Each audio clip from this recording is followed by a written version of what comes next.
نفسي بنور من فؤادي حينما رددت يا رب العباد، وانتشت روحي وصار الدمع يجري.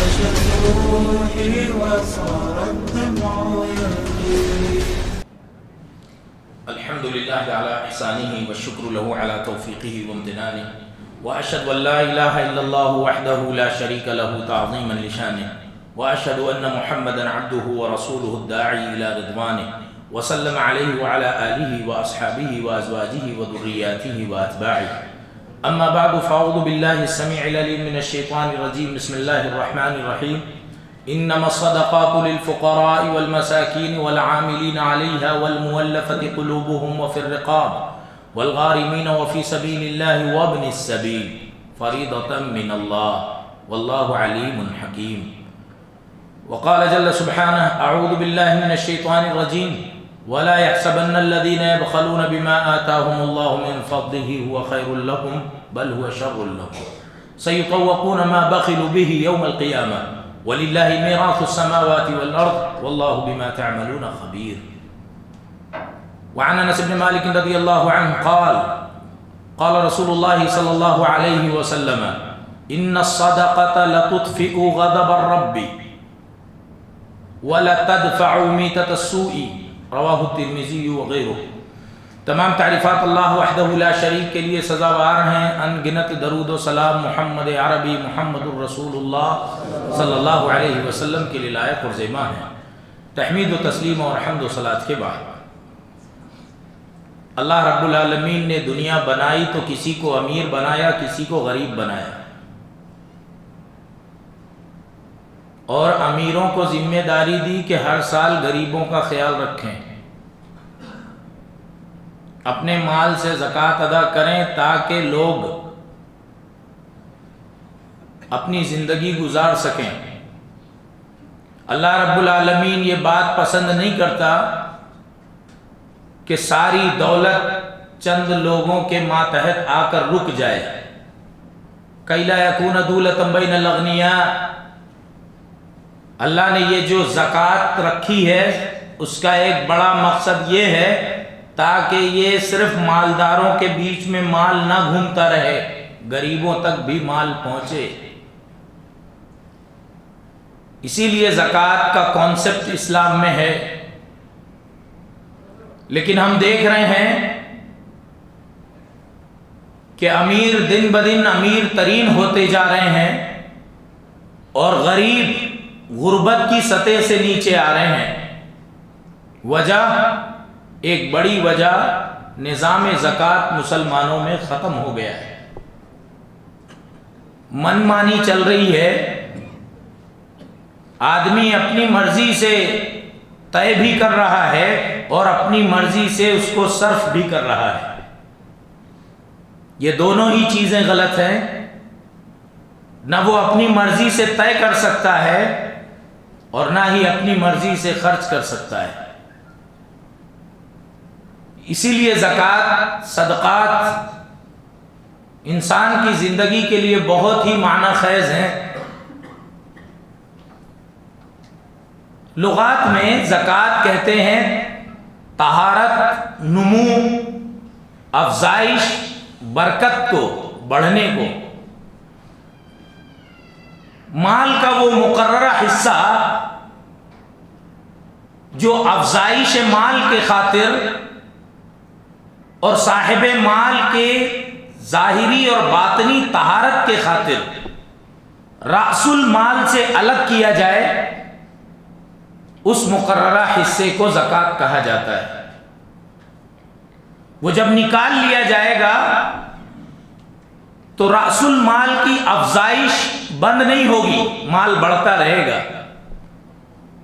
اور اگر وہ مقررہ حصہ نہیں نکالا گیا تو اس اصل مال کی افزائش رک جائے گی اور وہ مال بڑھے گا نہیں. اور ہو سکتا ہے آسمان و زمین کی کسی آفت کا شکار ہو جائے، پھر اس کے تحفظ کی ضمانت نہیں ہے.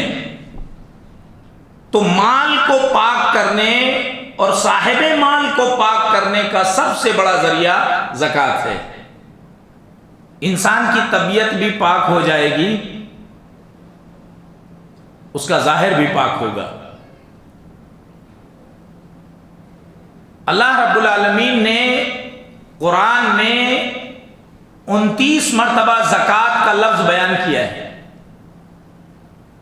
اور کئی جگہ صدقات اور انفاق کے الفاظ بھی زکوٰۃ کے لیے استعمال ہوئے ہیں، جن میں سے 12 جگہ لفظ صدقہ فرض زکوٰۃ کے لیے استعمال ہوا ہے۔ اور اکثر دیکھیں گے آپ، اللہ نے زکوٰۃ کو نماز کے ساتھ بیان کیا ہے، وَأَقِيمُوا الصَّلَاةَ وَآتُوا الزَّكَاةَ وَارْكَعُوا مَعَ الرَّاكِعِينَ، اور نماز قائم کرو اور زکوٰۃ ادا کرو اور رکوع کرنے والوں کے ساتھ رکوع کرو۔ یہ نماز کے ساتھ بار بار زکوٰۃ کا ذکر کیوں آیا ہے؟ اس کی دو بڑی وجہ ہے۔ ایک تو اس کی فرضیت کی طرف اشارہ ہے کہ جیسے نماز فرض ہے ایسے ہی صاحب استطاعت پر زکوٰۃ بھی فرض ہے۔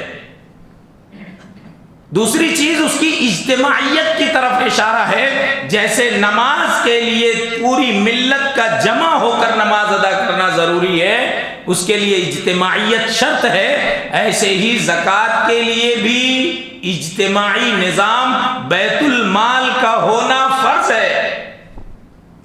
جناب رسول اللہ صلی اللہ علیہ وسلم کے زمانے سے لے کر عباسی دور خلافت کے آخر تک بیت المال کا سسٹم باقی تھا، اور اس کے بعد سے یہ نظام جو اکھڑا تو آج تک کے مسلمانوں کا وہ نظام جو اولین میں بیت المال کا تھا وہ قائم نہیں ہو سکا۔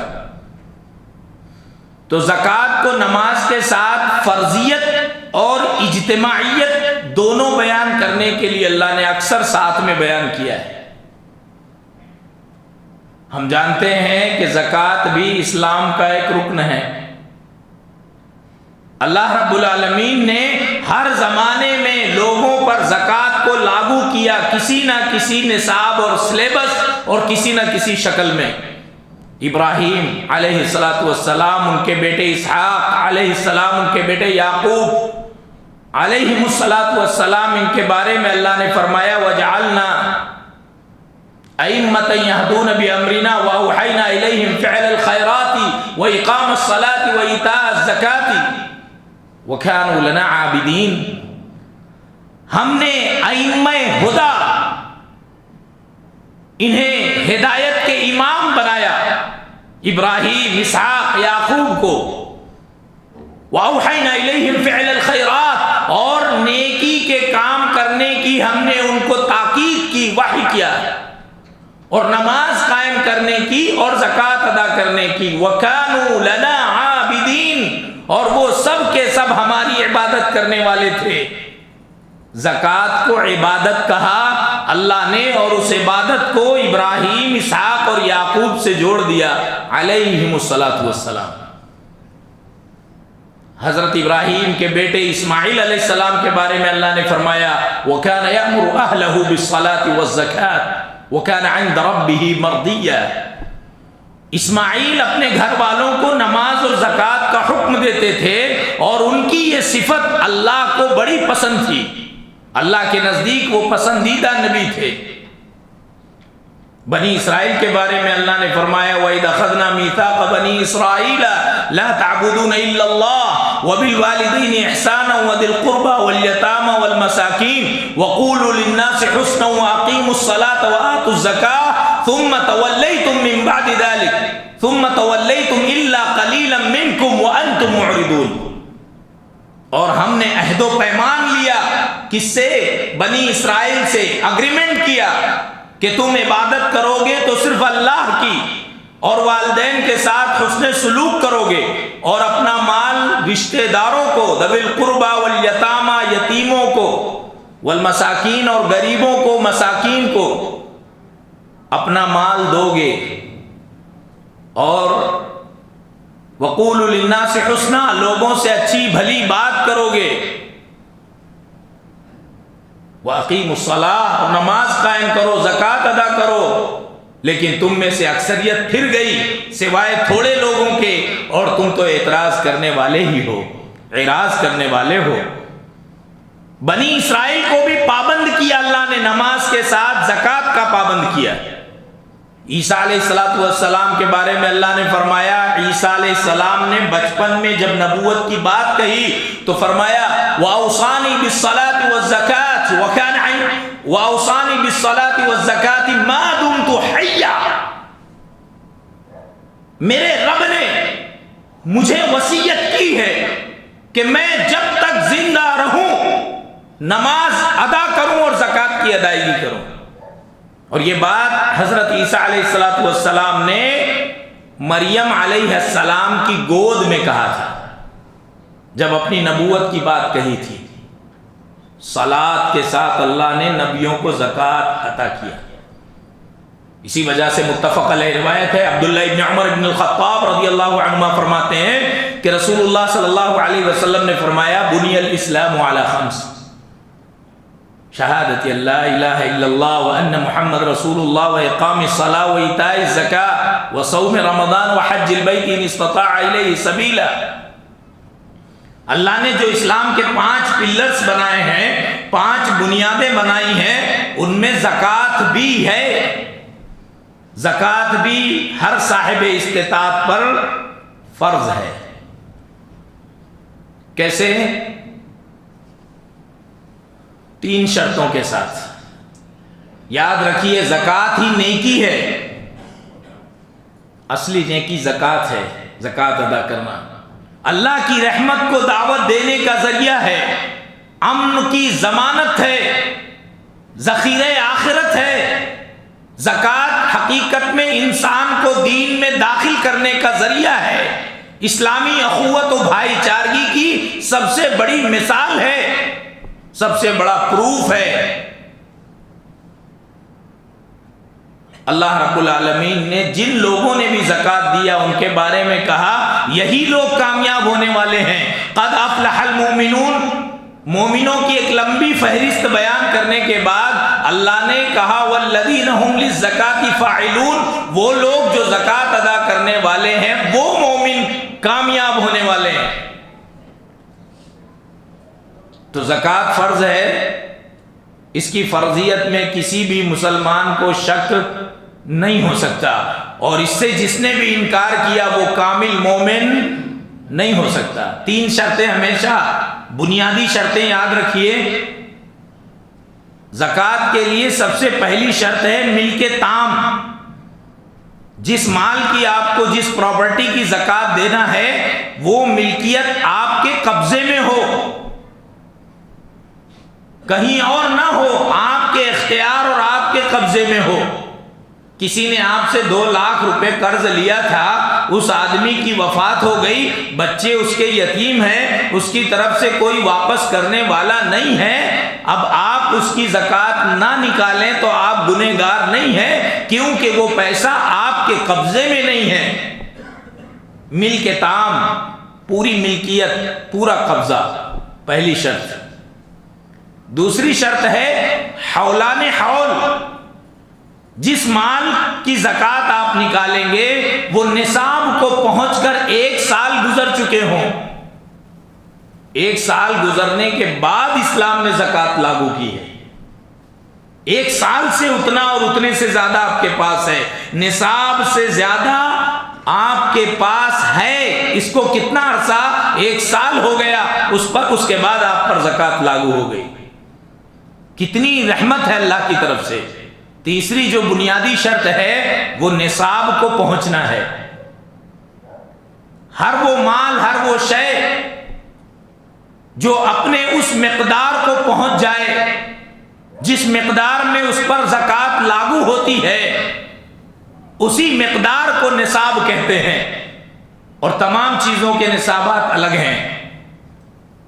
اللہ رب العالمین نے اپنے کلام میں اور جناب رسول اللہ صلی اللہ علیہ وسلم نے اپنے فرامین میں زکوٰۃ کی تمام جو قسمیں تھیں صاف ستھرے طریقے سے بیان کر دی ہے.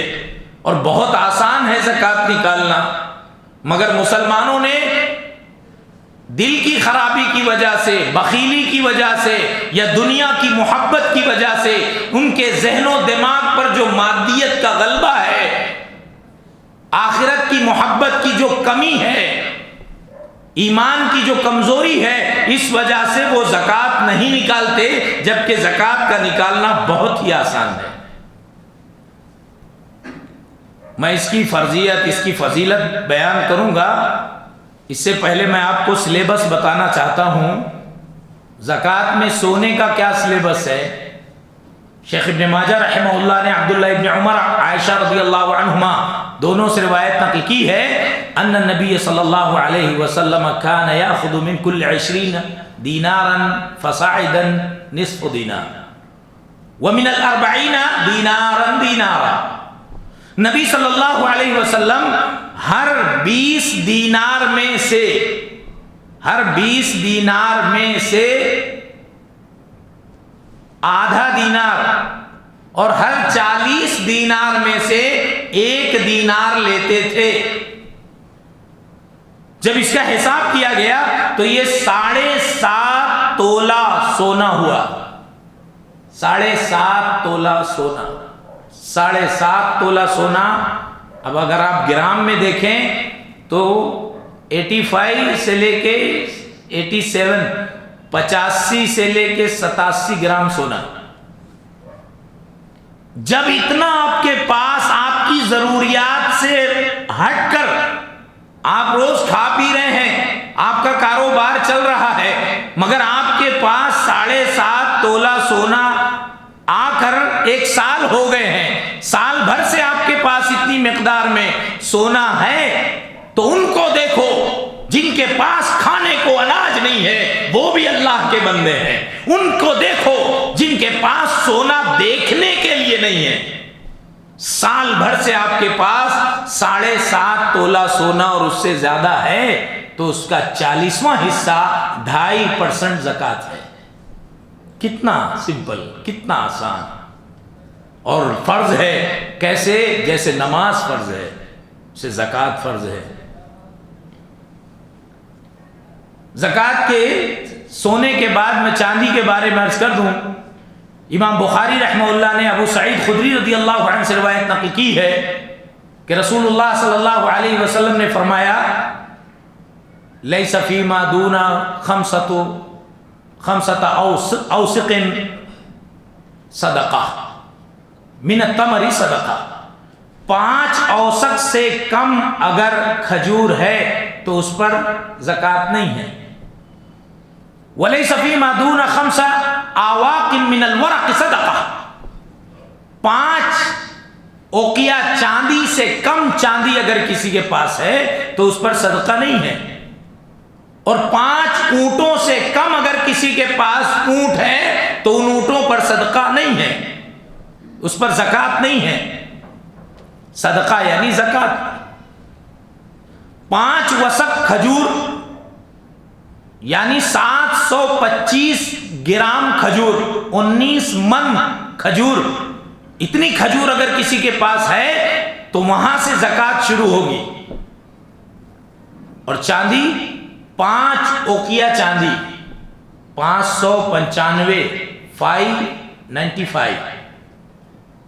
595 گرام سے لے کر 612 یعنی 612 گرام، اس درمیان میں 595 پکڑ لیں یا 612 پکڑ لیں، آس پاس یہیں پر، اگر اتنے گرام چاندی کسی کے پاس سال بھر سے پڑی ہے تو جیسی سال پورا ہوگا، اگر آپ نے جنوری میں آپ کے پاس اتنا چاندی تھا اور اس سے زیادہ تھا، اگلے سال دسمبر ختم ہو گیا یہ سال کا، اگلے سال جنوری میں اب آپ کی اس چاندی پر زکوٰۃ ہے 2.5%۔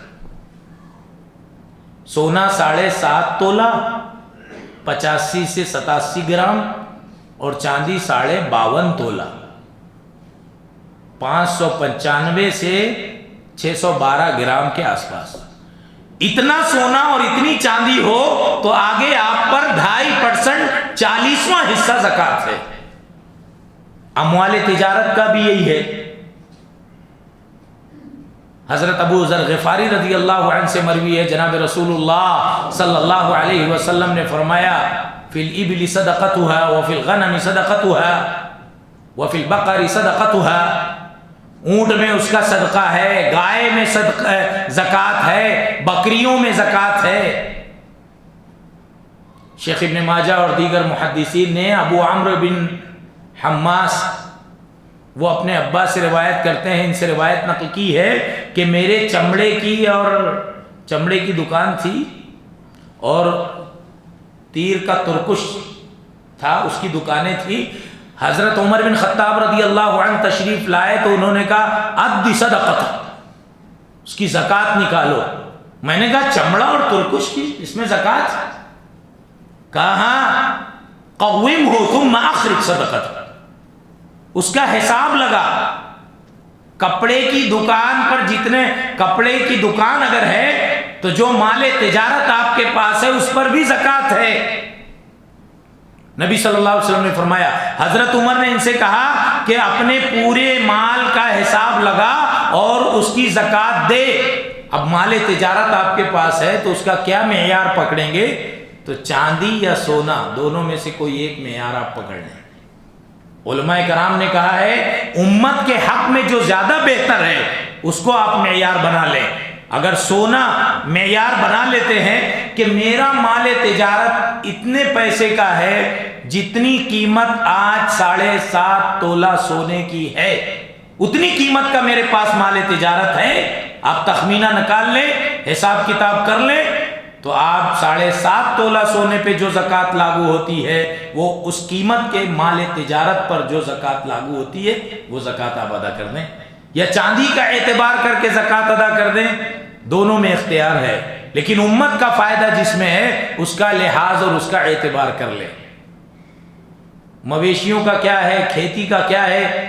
مویشیوں میں 5 اونٹ اگر آپ کے پاس ہیں تو وہاں آپ 1 بکری آپ پر لاگو ہو گئی، اور جیسے جیسے زیادہ ہوں گے ویسے زیادہ۔ 10 اونٹ ہیں تو 2 بکری۔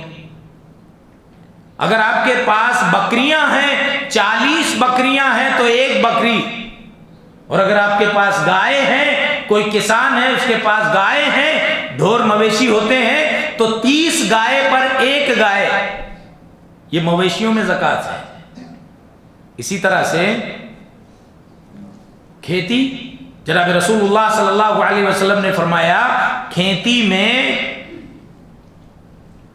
5 وسق 19 من یہ نصاب ہے کھیتی کا، 19 من غلہ آپ کے پاس ہے تو وہاں سے آپ کی زکوٰۃ شروع ہوگی، یعنی 725 کلو گرام 725 کلو گرام اناج آپ کے پاس ہے، اس کو یوں کہیے 19 من آپ کے پاس اناج ہے، تو وہاں سے کھیتی اور پھلوں کی زکوٰۃ شروع ہوگی۔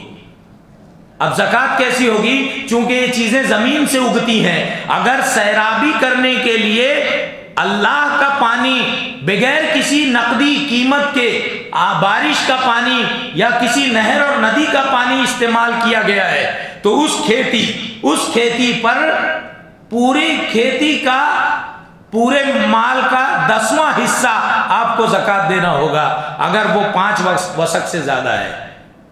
جب زکوٰۃ آپ نکالنے لگیں گے کہ میری کھیتی کا جو اناج ہے وہ 5 وسق سے زیادہ ہے، لہٰذا مجھے زکوٰۃ نکالنی ہے، تو اگر وہ کھیتی اللہ کے پانی سے مراد یہ ہے بارش کے پانی سے، کسی نہر، ندی اور تالاب کے پانی سے جس میں آپ کی قیمت نہیں لگی ہے، کھیتی کی گئی ہے، تو پھر اس میں 10واں حصہ زکوٰۃ نکالا جائے گا۔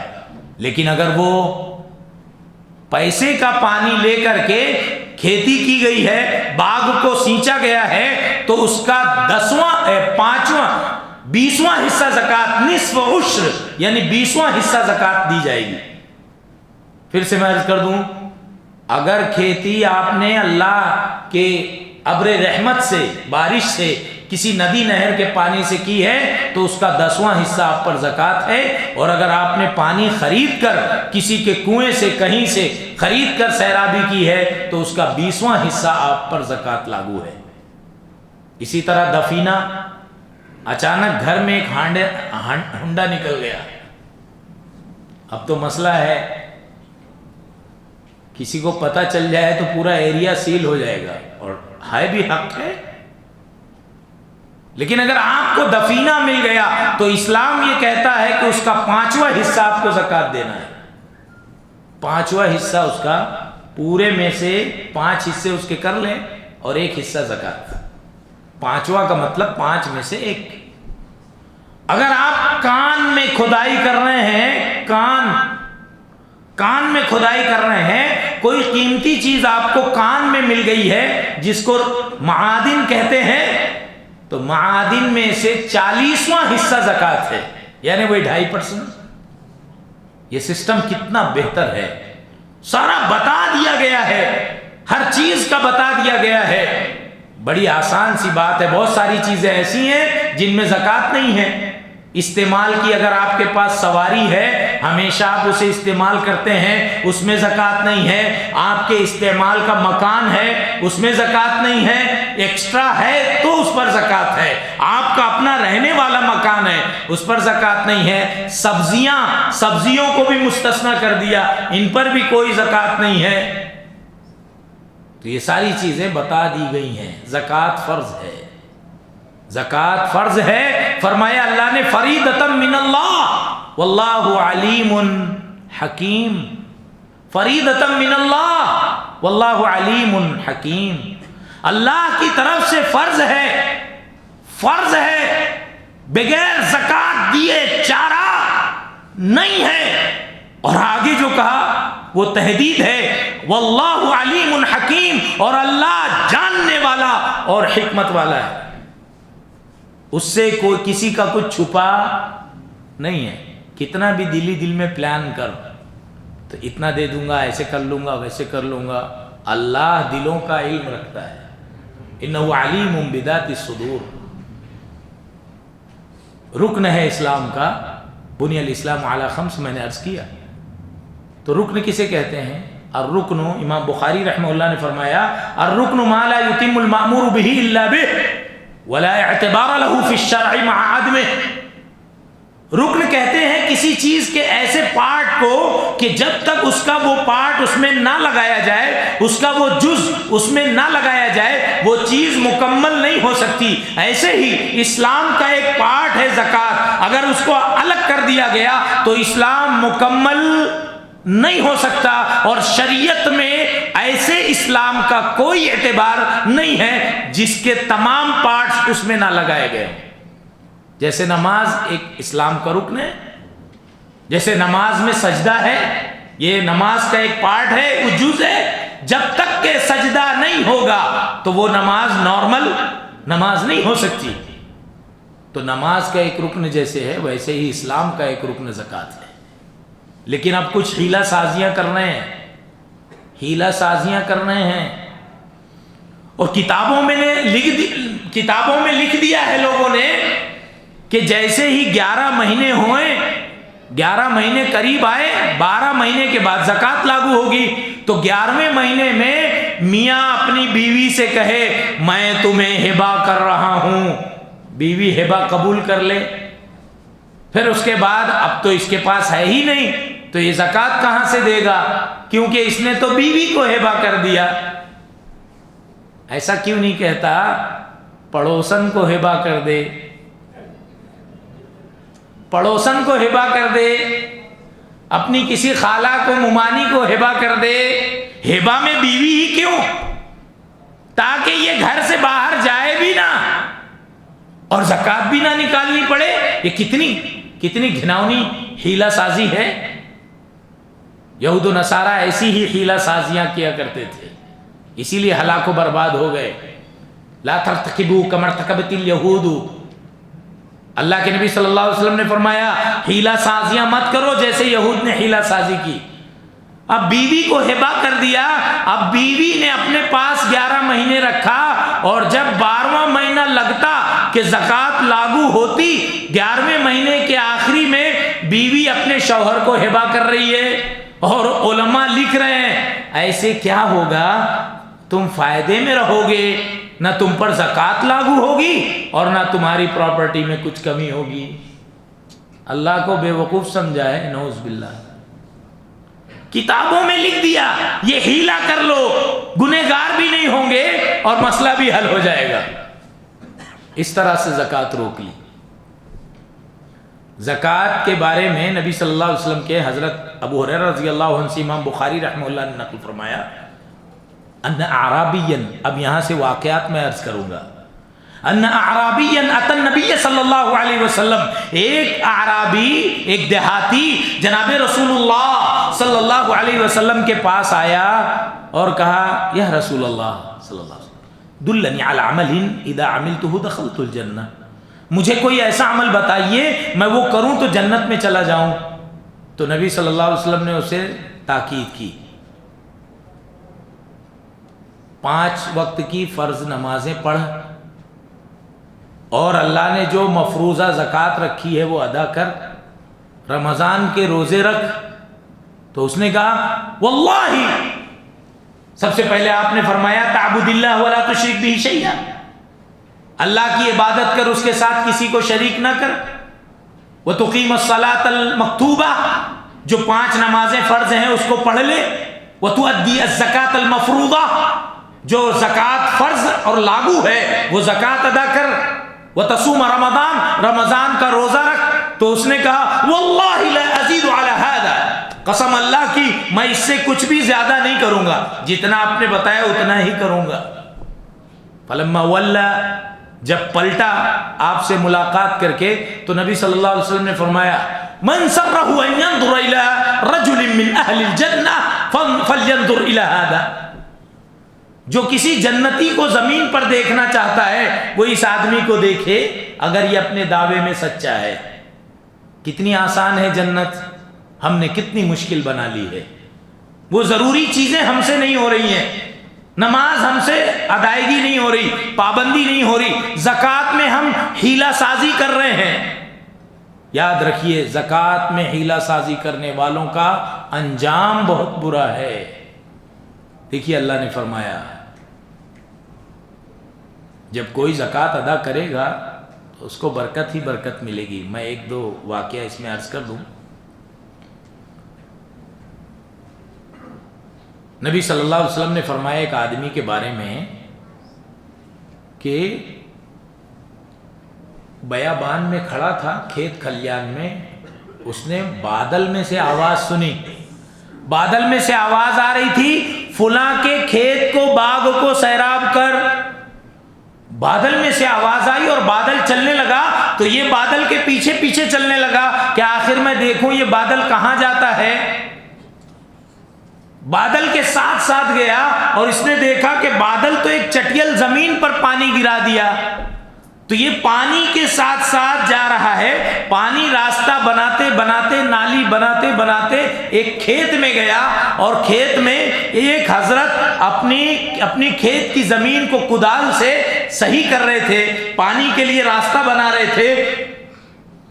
اس نے دیکھا اس شخص کو تو کہا آپ کا نام فلان ابن فلان ہے؟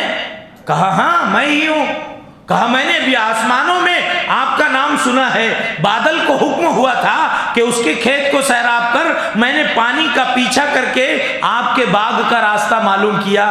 آخر بات کیا ہے کہ آسمان میں سے آواز آئی آپ کا نام لے کر کہ آپ کے باغ کو سیراب کرو اور پانی سیدھے آپ کے باغ میں آیا. بات کیا ہے؟ تو کہنے لگے بات کیا ہے؟ کچھ نہیں، بس بات یہ ہے کہ میں اپنی جو بھی پیداوار ہے اس کے 3 حصے کرتا ہوں. 3 حصے کرتا ہوں. ایک حصہ میں غریبوں کے لیے رکھتا ہوں، ایک حصہ میں اپنے اہل و عیال کے لیے رکھتا ہوں، اور ایک حصہ میں اگلی پیداوار کے لیے رکھتا ہوں، زمین میں بونے کے لیے.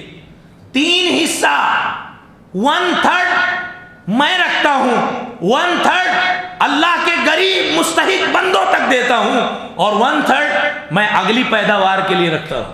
بس یاد رکھیے اگر ہم نے یہ سارا نظام بنا لیا تو آسمانوں میں ہمارا نام لیا جائے گا، اس میں کسی کو شک نہیں ہو سکتا. دیکھیے جناب رسول اللہ صلی اللہ علیہ وسلم نے فرمایا، امام ترمذی رحمہ اللہ نے انس بن مالک رضی اللہ عنہ سے روایت نقل کی، اللہ کے رسول صلی اللہ علیہ وسلم نے فرمایا ان الصدقۃ لتطفئ غضب الرب ولتدفع میتۃ السوء۔ یہاں تو صدقے کی بات ہو رہی ہے، فرض کے علاوہ بہت سارے مسلمان ہیں جو فرض زکوٰۃ نکالتے ہیں تو اپنے رشتہ داروں کو دیتے ہیں اور احسان جتاتے ہیں۔ ایک تو فرض زکوٰۃ دے رہا ہے، اس پر مستضاد ستم یہ کہ احسان جتا رہا ہے اور اس کو اپنے ماتحت کرنا چاہتا ہے، زکوٰۃ کے احسان تلے اس کو دبانا چاہتا ہے، اس میں ہمیشہ اس کا سلام سننا چاہتا ہے، ہمیشہ اس کو اپنا نوکر دیکھنا چاہتا ہے، جبکہ رشتہ داروں کو تو اپنا راس المال زکوٰۃ کے علاوہ نفلی صدقات دینا چاہیے۔ یہ ہے اصل قربانی۔ زکوٰۃ تو دو اور لوگوں کو، لیکن اگر صدقہ زکوٰۃ کے بعد جو نفلی صدقہ ہے وہ اپنوں کو دو، وہ لٹاؤ تو پتہ چلے کہ واقعی تم ہمدرد ہو۔ ان الصدقۃ لتطفئ غضب الرب، کتنی بڑی بات ہے، صدقہ اللہ کے غصے کو ٹھنڈا کرتا ہے۔ اگر اللہ کبھی آپ کے خلاف غصہ ہو گیا، دنیا اور آخرت دونوں تباہ ہو جائے گی۔ اللہ کے غصے کو صدقہ ٹھنڈا کرتا ہے، بجھاتا ہے۔ وَلَتَدْفَعُ مِيتَةَ السُّوءِ، اور صدقہ بری موت سے آپ کو بچاتا ہے۔ صدقہ بری موت سے، ایک ایکسیڈنٹ ہونے والا تھا، آپ کے بالکل لگ کے کنٹینر گیا، دوسروں کو آپ نے دیکھا ہے ہلکی سی غلطی سے وہیں ان کے کئی ٹکڑے ہو گئے، مگر کنٹینر آپ کے بازو سے نکل کر چلا گیا۔ ایک ہلکے سے لمحے سے اللہ نے آپ کو بچا لیا۔ کیوں؟ صدقہ لتدفع میتۃ السوء، بری موت سے انسان کو بچاتا ہے۔ صدقہ بری موت سے انسان کو بچاتا ہے۔ یہ فضیلت ہے صدقے کی۔ ایک واقعہ عرض کر دوں، شیخ اعظمی رحمہ اللہ نے روایت نقل کی ہے کہ مصر کے ایک وزیر اعظم تھا، اس نے ابن فرات کو بلایا، کہا تم سے تو مجھے بہت نفرت ہے مگر میں تم کو چھوڑ رہا ہوں بار بار، پتہ نہیں کیوں تمہارے خلاف میرے دل میں بہت سارے خیالات آتے ہیں، اور اب تو میں نے تمہارے خلاف خواب دیکھنا شروع کر دیا ہے۔ کہا کیا خواب دیکھا میرے خلاف؟ کہا میں نے خواب دیکھا ہے کہ تجھے بار بار مارنے جاتا ہوں اور سامنے روٹی آ جاتی ہے، اور میں نے اپنے آدمیوں کو بھی تم کو مارنے کے لیے بھیجا خواب میں، تو وہ بھی جب تم کو مارنے گئے تو سامنے روٹی آ گئی۔ یہ روٹی کا قصہ کیا ہے؟ تم جیتے جی تو مجھ سے بچ ہی رہے ہو، میرے خواب میں بھی تم مجھ سے بچ رہے ہو، بات کیا ہے؟ تو اس نے کہا بات یہ ہے کہ میری امی جب تک دنیا میں تھی، جب میں چھوٹا تھا، جب سے ایک روٹی تکیے کے نیچے رکھ دیتی تھی، میری تکیے کے نیچے، اور صبح میں وہ روٹی صدقہ کر دیتی تھی۔ پوری زندگی میری ماں نے یہی کیا، اور جب میری اماں دنیا سے چلی گئیں تو میں نے ان کی روایت پر عمل کرتے ہوئے ایک روٹی اپنے تکیے کے نیچے رکھتا ہوں، اور صبح ہوتی ہے تو وہ روٹی صدقہ کر دیتا ہوں، جان کا صدقہ۔ کہا آج کے بعد مجھ سے تم کو کوئی تکلیف نہیں پہنچے گی۔ امام احمد بن حنبل رحمہ اللہ نے عقبہ بن عامر رضی اللہ عنہ سے روایت نقل کی ہے کہ جناب رسول اللہ صلی اللہ علیہ وسلم نے فرمایا کل امرئ فی ظل صدقتہ یوم یفصل بین الناس، کل قیامت کے دن جس دن انسانوں کے درمیان فیصلے کیے جائیں گے، ہر آدمی اپنے صدقے کی چھاؤں میں رہے گا، ہر آدمی اپنے صدقے کے سائبان میں رہے گا۔ ایک تیز و تند ہوا کی طرح اللہ کے نبی اس ماہ مبارک رمضان میں صدقہ کرتے تھے، ریح مرسلہ، تیز و تند ہواؤں کی طرح خوب لٹاتے تھے۔ حضرت معاذ ابن جبل رضی اللہ عنہ کو عمر بن خطاب نے 400 یا 4000 دینار دیے، انہوں نے سارے خادموں کو جب کا جب تقسیم کر دیے۔ بیوی کھڑی تھی، کہا ہم بھی غریب ہی ہیں، ہمیں بھی ضرورت ہے، کہا یہ 2 دینار بچے ہیں تم لے لو۔ ابو عبیدہ بن جراح رضی اللہ عنہ نے بھی یہی کیا، 4400 دینار خلیفہ نے بھیجائے تھے ان کے اپنے ذات کے لیے، مگر غریبوں میں تقسیم کر دیا، اور کہا خادم نے آ کر حضرت عمر سے کہ دونوں نے ایسا ہی کیا، تو حضرت عمر رونے لگے اور کہا انہم اخوۃ بعضهم من بعض، یہ سب آپس میں بھائی ایک جیسے ہیں۔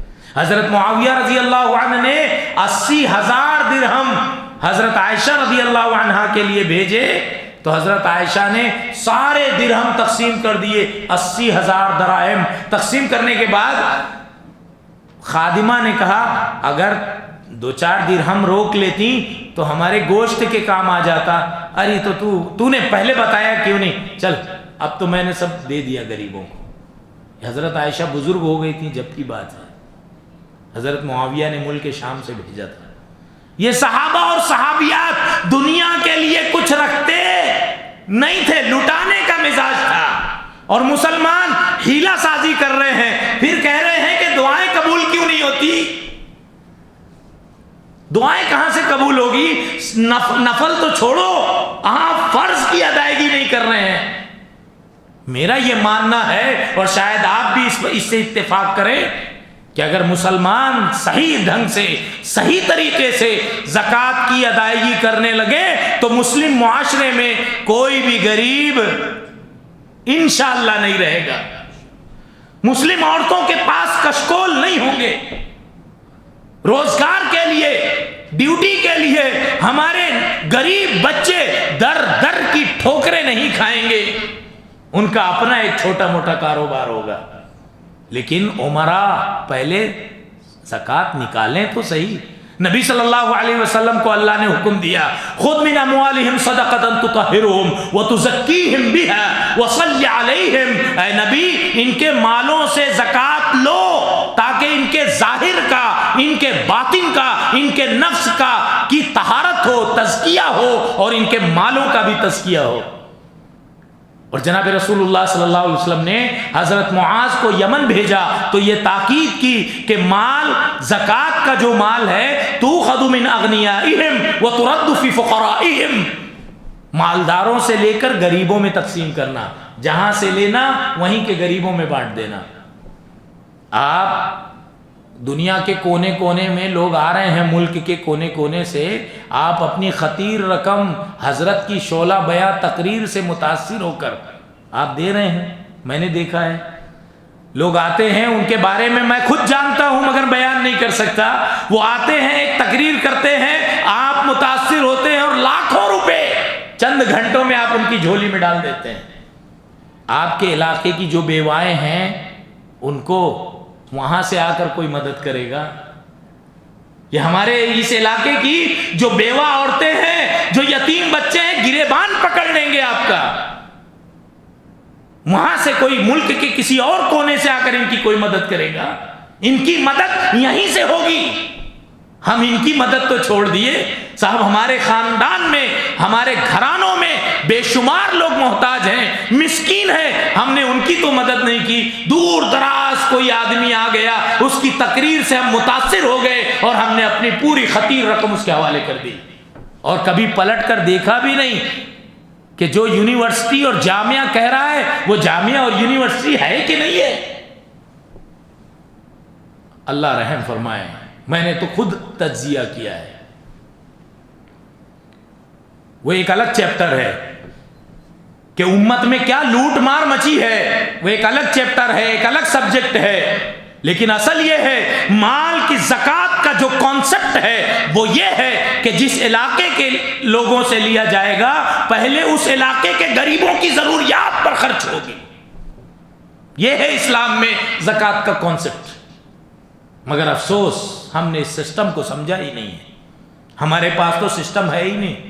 جو لوگ زکوٰۃ نہیں دے رہے ہیں، اللہ نے فرمایا والذین یکنزون الذهب والفضة ولا ينفقونها في سبيل الله فبشرهم بعذاب أليم، جو لوگ کنز کرتے ہیں، خزانہ جمع کرتے ہیں، جن کا بینک بیلنس بہت ہے، زکوٰۃ ادا نہیں کرتے، ہیلا سازی کرتے ہیں، یکنزون الذهب والفضة، سونا چاندی جمع کر کے خزانہ کر رہے ہیں، ولا ينفقونها في سبيل الله، اللہ کی راہ میں خرچ نہیں کرتے، فبشرهم بعذاب علیم، انہیں دردناک عذاب کی خوشخبری سنا دو۔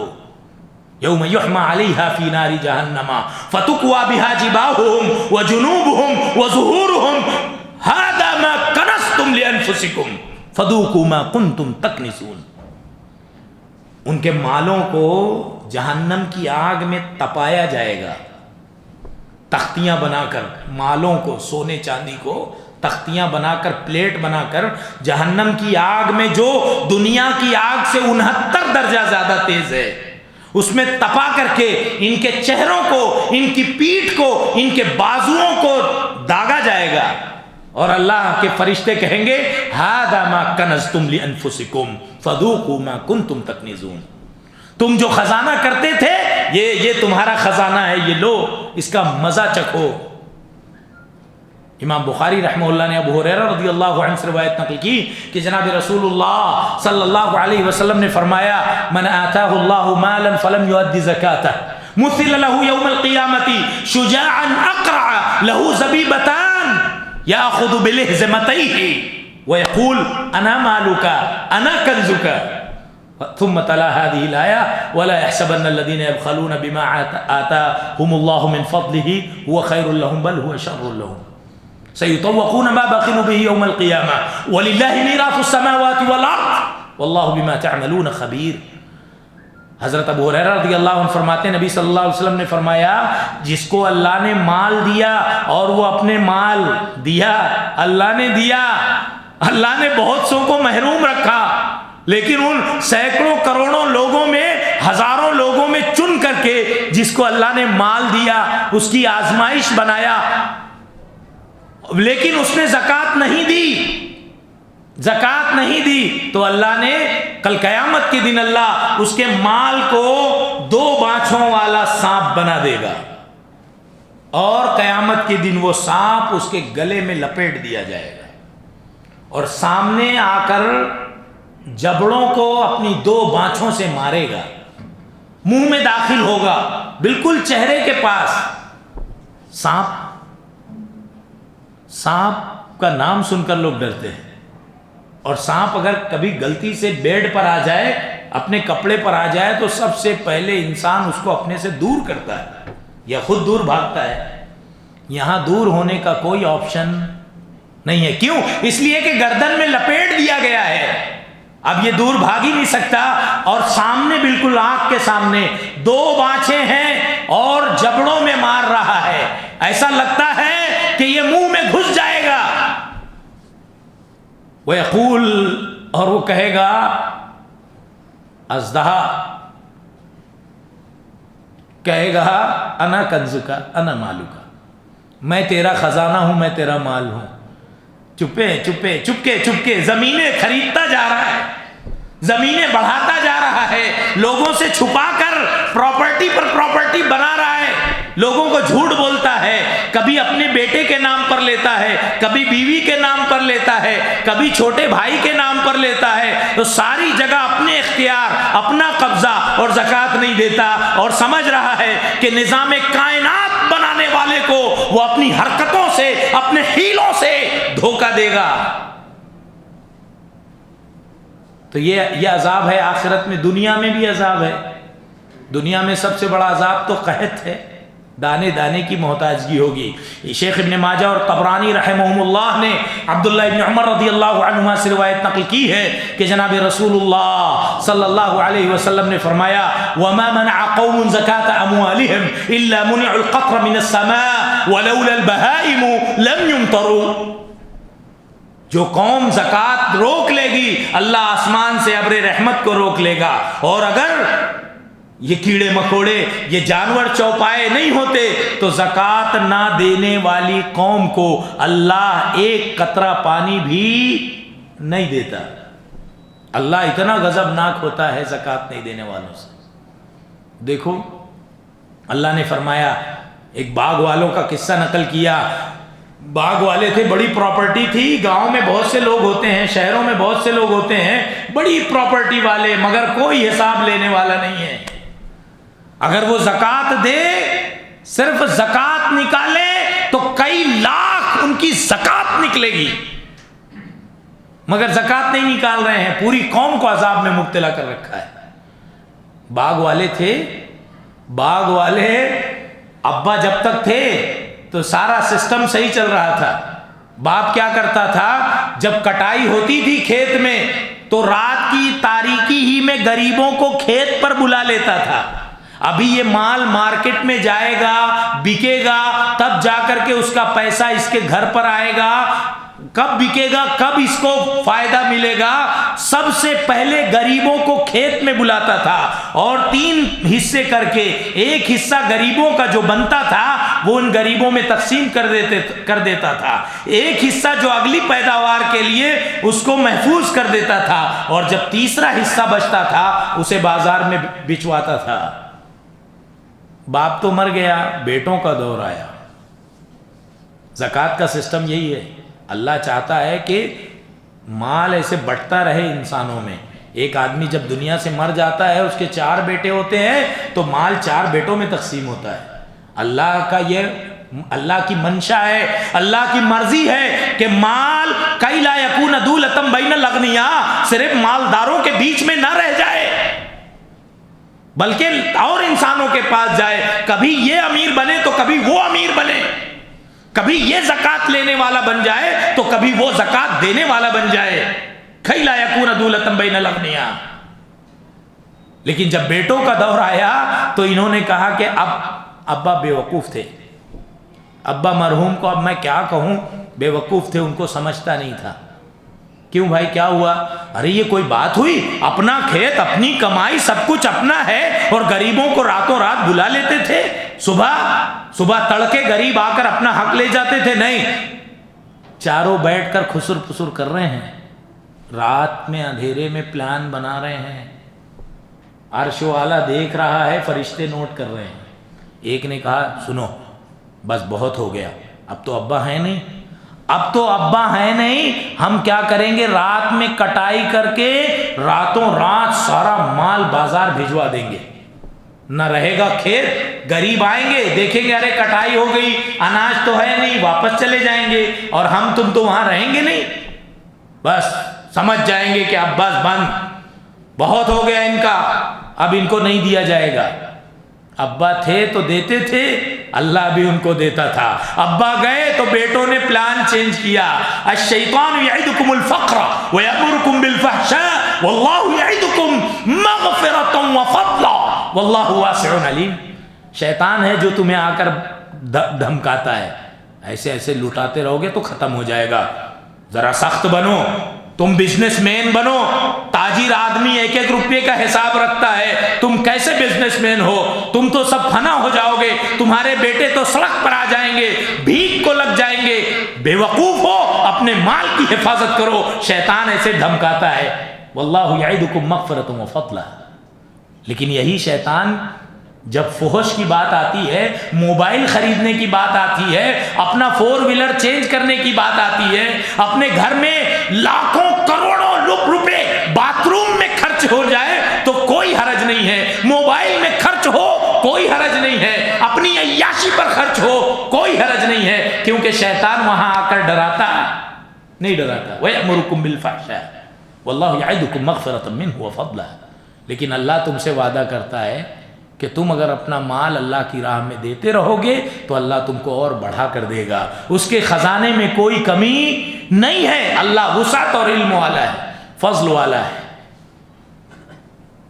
تو یہ جب پلان بنا کے راتوں رات اپنے کھیت پر گئے تو اللہ نے فرمایا فطاف علیہا طائف من ربک وہم نائمون. ارے اب تو بہت دیر ہو گئی, جب تم سو رہے تھے تبھی فرشتے نے اللہ کے حکم سے پوری کھیتی صفا چٹ کر دی. اب آئے صاحب, ایک نے کہا شاید راستہ بھول رہا ہوں, ایک کہتا ہے راستہ, بڑا والا کہتا ہے راستہ شاید بھٹک گئے, ہم اس طرف سے جانا تھا. نہیں, راستہ بھٹکے نہیں. بیچ والے نے کہا میں نے کہا تھا نا اللہ کو ناراض مت کرو, لولا تسبحون, تم تسبیح کیوں نہیں بیان کرتے؟ قالوا سبحان ربنا انا كنا ظالمین. فوراً سمجھ گئے یہ تو اللہ کی گرفت آ گئی صاحب. راتوں رات کمپنی میں آگ لگ گئی, کارخانے میں آگ لگ گئی, کارخانہ جل گیا, کروڑوں روپے کا نقصان ہو گیا. اب کہیں گے کچھ چالاک لوگ کوئی ٹینشن نہیں, یہ انشورنس کا دور ہے, میں انشورنس کروا لیا تھا. مجھے اپنا نقصان اور گھاٹا مل جائے گا، مگر عمل نہیں کرے گا، تدبیریں کرے گا، ہیلا سازی کرے گا، مگر عرش والے کو خوش کرنے کی کوشش نہیں کرے گا، شیطان کی بات مانے گا مگر رحمان کی بات نہیں مانے گا۔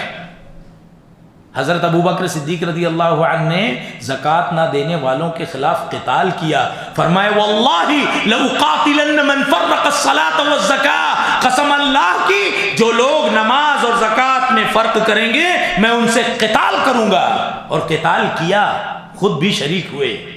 واللہ لو منعونی عقالا كانوا يمدونه في عهد رسول الله صلی اللہ علیہ وسلم لقاتلتهم على منعه، قسم اللہ کی نبی کے زمانے میں اونٹ اور بکری کو باندھنے والی رسی اگر کوئی زکوٰۃ دیتا تھا، اور اگر وہ یہ سمجھ لے گا اب تو نبی ہے نہیں، جو من میں آئے کرو، اور زکوٰۃ دینے سے انکار کرے گا تو قسم اللہ کی میں اس سے قتال کروں گا۔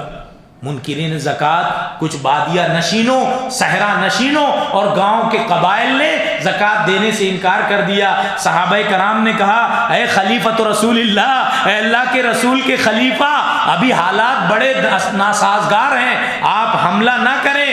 حضرت ابوبکر نے کہا نہیں، میں زکوٰۃ اور نماز میں فرق کو برداشت نہیں کر سکتا۔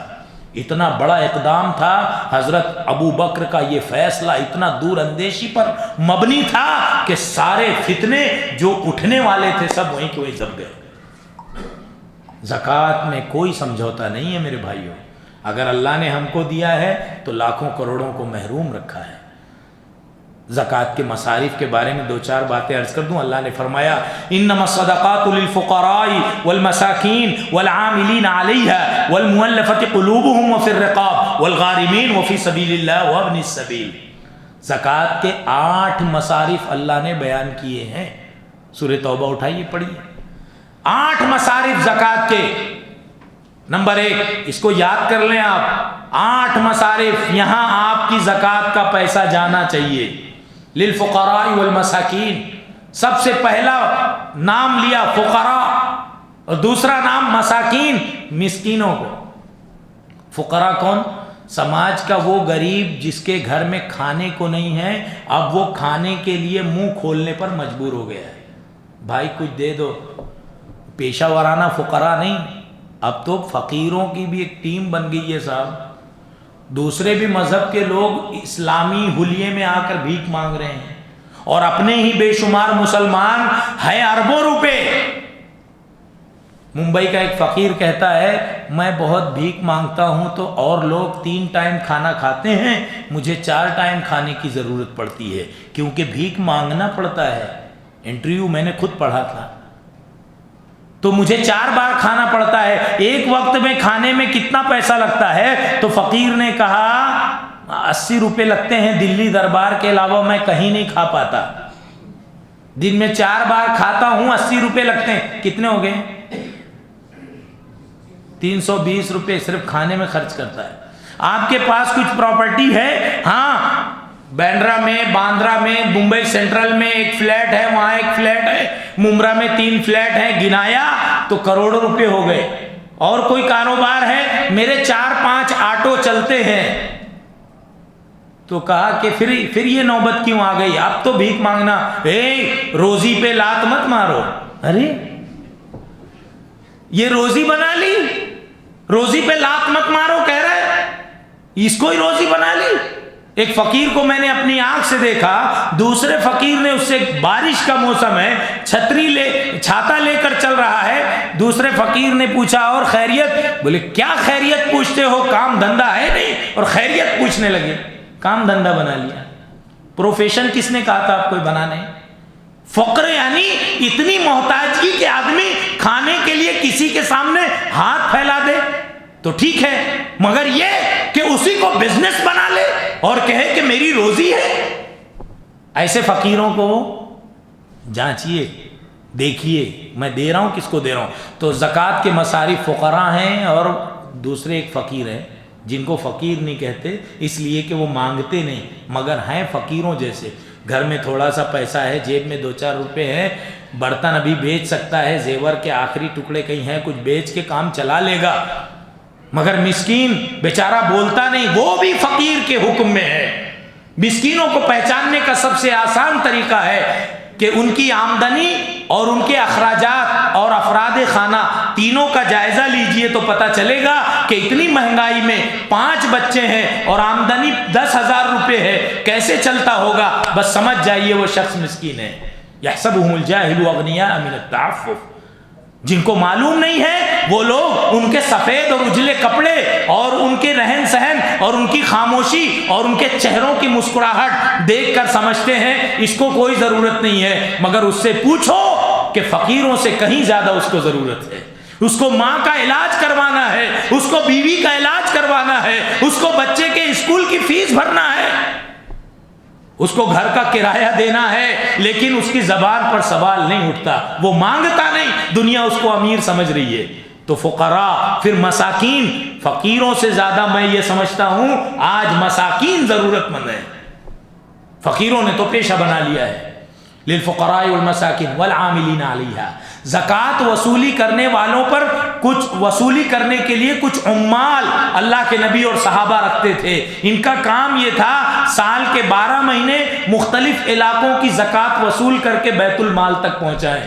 تو ان کا گھر کیسے چلے گا؟ تو اللہ نے ان کا بھی حق رکھا ہے، عاملین علیہا۔ اب 8 مصارف ہیں، 8 مصارف۔ امام شافعی فرماتے ہیں ہر وقت زکوٰۃ کی رقم کے 8 حصے کر کے ہر حصہ کسی نہ کسی کو دیا جائے گا، لیکن جمہور علماء کہتے ہیں کہ ہر وقت اس کے 8 حصے کرنا ضروری نہیں ہے، جس مصرف کی جب زیادہ ضرورت ہو اس میں زیادہ دیے جا سکتے ہیں۔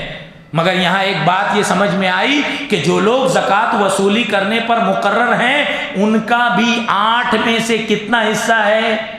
1 حصہ ہے، 8واں ہے ان کا۔ 100 روپے میں سے 12.5 روپے عاملین کے ہیں، 1000 روپے میں سے 1000 میں سے کتنے ہو گئے؟ 125 روپے عاملین کے ہیں اللہ کے حکم سے۔